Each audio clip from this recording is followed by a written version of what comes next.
Hello, hi, welcome back to another Watercott Prize for Historical Fiction 2026 video. This is the ninth review that I've done from the long list, so I'm 3/4 of the way through, nearly at the end. The finish line is in sight. I would like to say I'm going to try and make this video quick because we are in the middle of a heat wave, an official heat wave in the southeast here in the UK, and it's quite warm in this room.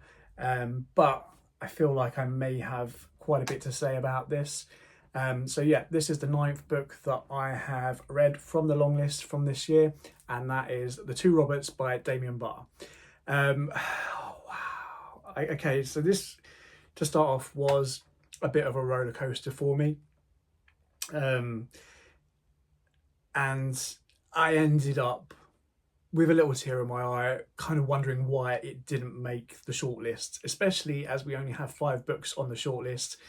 There was easily enough room for this. I'm not saying that I prefer this over The Matchbox Girl or The Pretender, because I probably don't, but I still think there was room for this. But as I said, I did go on a bit of a roller coaster. There was at times when I was reading it that I maybe didn't have those thoughts and maybe had some small critiques, and I still do have some small critiques which maybe I'm trying to use in my head to explain why it didn't make the shortlist, but I shall go through those.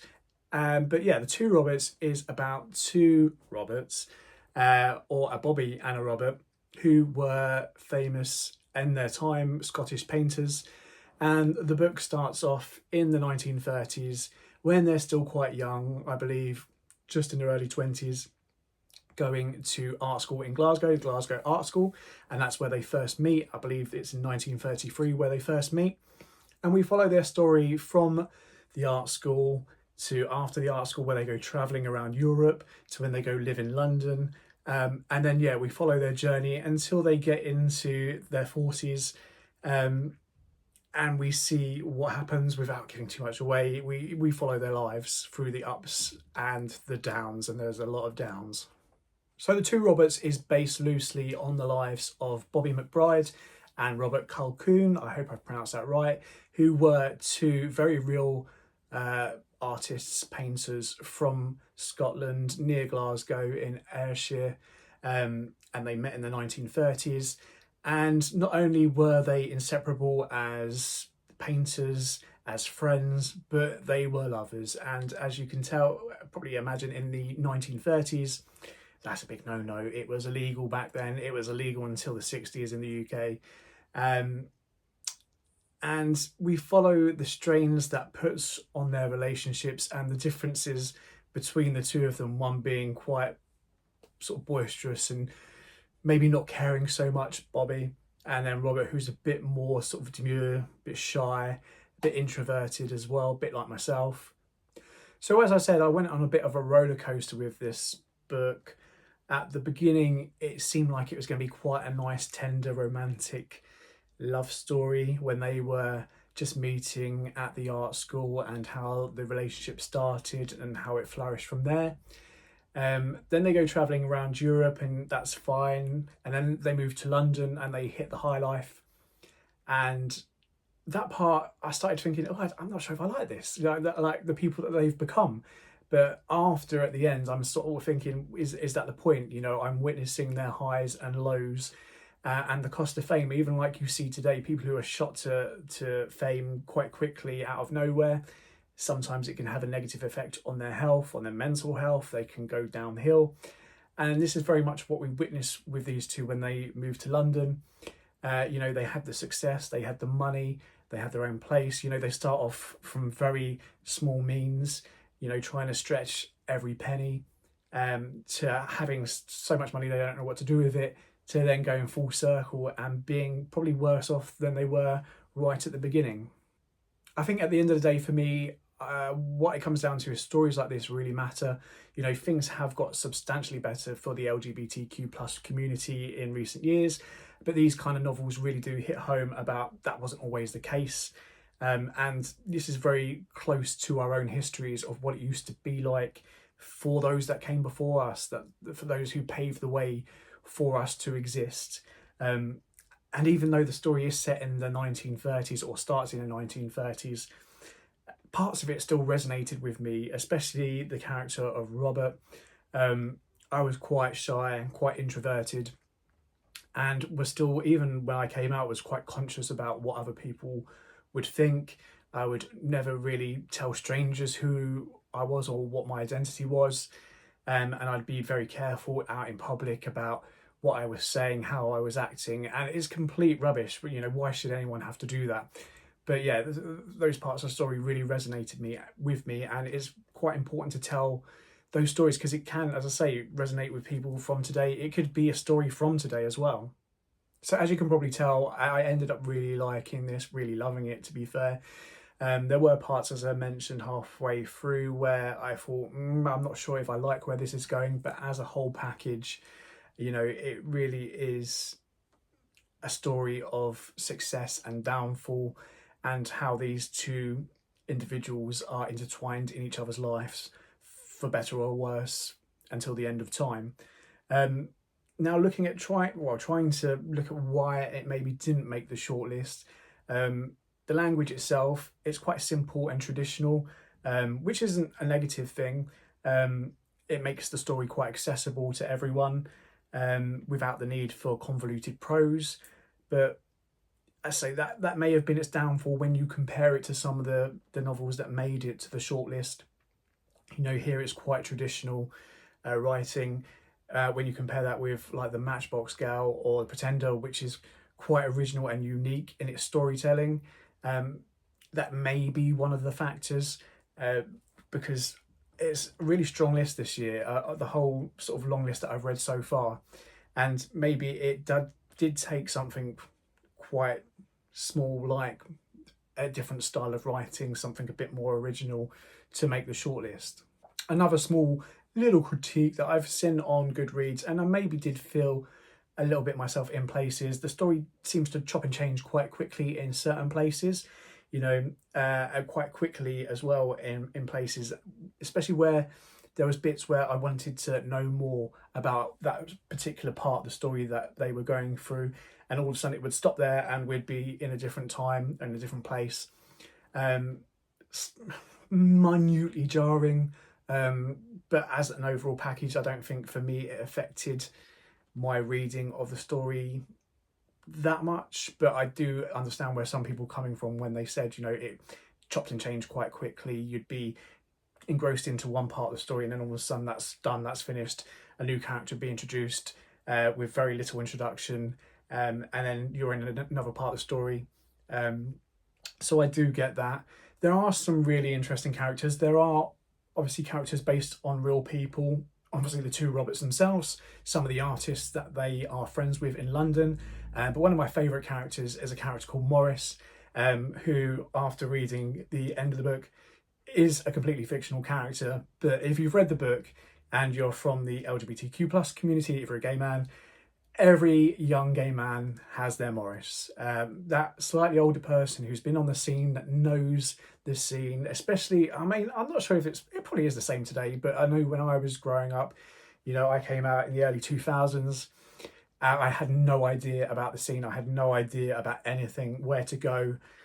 And yeah, you are introduced to this one person who is, a bit older. There's no romantic connection there. It's completely mutually friendly, but they take you under their wing. They show you, where to go, where's good to go, and to hang out with them. And I do think every young gay man has their Morris, and he's a character that I really did like. And yeah, what happened to Morris, I won't go into detail, but that was quite moving as well. Overall, I think the two characters, the two Roberts, they are chalk and cheese, which is at times quite endearing and sweet, and what starts off like quite a warm, loving relationship, like a romance for the ages. We as a reader are slowly opened up to a completely different side of the relationship, which is quite raw and dark at times, but it's still one Robert not being able to live without the other, and yeah, we kind of think as the reader, would they have been more successful if they had detached from each other at an earlier stage, or would they still have gone down the same path? Were they each other's downfall? it could almost be interpreted as like a modern LGBTQ plus tragedy in some respects. But what's clear is that these men were everything to each other. And yeah, as I said, I went on a real roller coaster with this sort of the story. I loved the beginning, thought we was getting a romance. The middle was kind of like a bit, they turned into quite stereotypical gays, which I was like, oh no, not the Roberts, don't do that. But it fits the narrative, it fits what they went through. I mean, it matches what they went through. So, but then we still we start feeling quite sorry for them, especially, you know, as they leave London the first time. You know, the shows that they've been putting on haven't gone quite as they expected. The money isn't coming in like it used to. And yeah, I did feel sorry for them. And as I said, right at the end, I had a bit of a tear in my eye.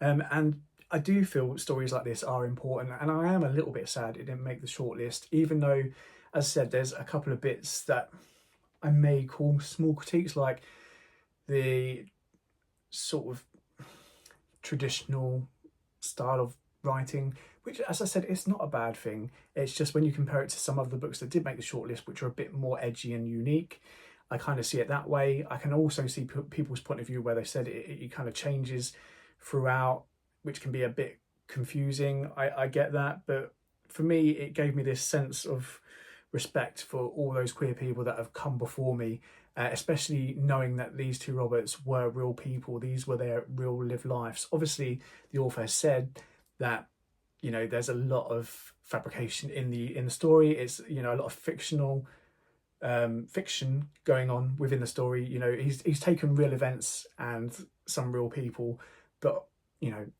you need to have a good story at the end of the day, and you probably can't do much with the information available. So yeah, there's a lot of fictionalized stuff going on, but it still made me have this newfound respect for all those people that have come before me, that have struggled before me.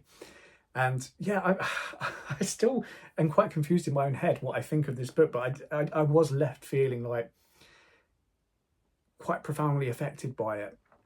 Maybe not so much as if you remember The New Life from a couple of years ago, which did make the shortlist. But yeah, knowing that these were real people probably did have a bit more of an effect on me, and has made me look up the two Roberts and their works, and a bit more into their lives and how tragic that actually is. And I think the tragedy is portrayed quite well in this novel.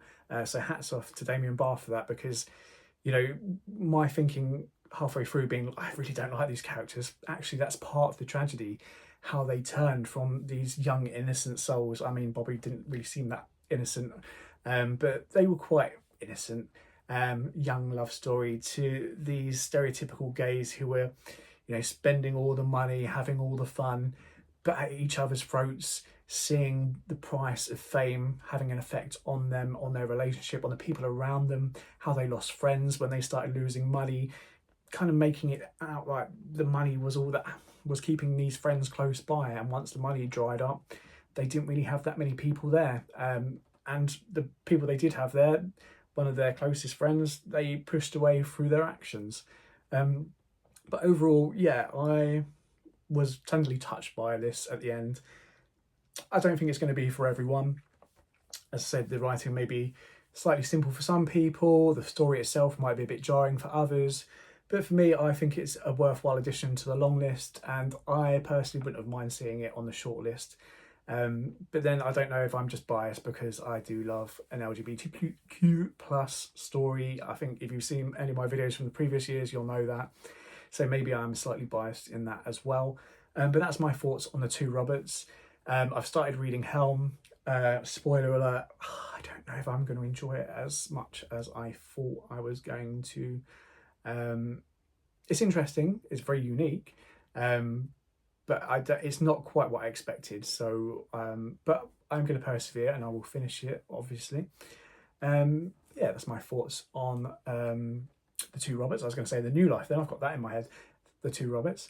Have you read it? What did you think? Let me know in the comments if you have. And that leaves me, I say, 3 more books. I've started Helm, 2 more after that, and we'll be done with the whole long list. Hopefully, I should get Helm done before they announce the winner. I may even get another one done before they announce the winner. And then before they announce, maybe a day or two, I'll do my video where I rank the shortlist as well as trying to predict the winner.